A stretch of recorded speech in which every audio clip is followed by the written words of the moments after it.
দর্শক, রাজধানীর মিন্টু রোডের ডিবি কার্যালয়ের সামনে আছেন সহকর্মী হাবিবুল ইসলাম। হাবিব, আমরা সরাসরি যুক্ত হচ্ছি হাবিবের সঙ্গে। হাবিব, সাবের হোসেন চৌধুরীকে আটকের বিষয়ে আর কি তথ্য আছে আপনার কাছে?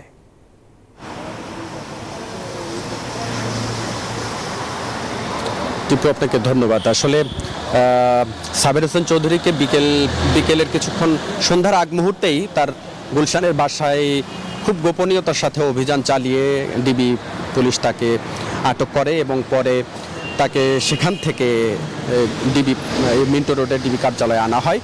এখন তিনি ডিবি কার্যালয়ে রয়েছেন।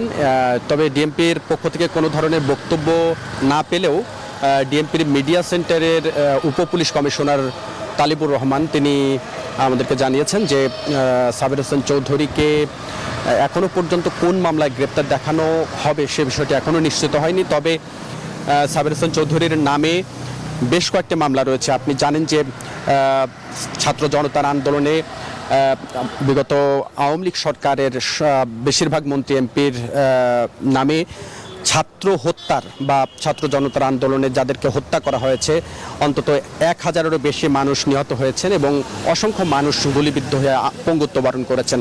সেসব ঘটনায় মামলা রয়েছে। তবে আমরা আরও একটি গুরুত্বপূর্ণ মামলা রয়েছে তার নামে, ছাত্র দল নেতা জনি হত্যা মামলা রয়েছে তার বিরুদ্ধে।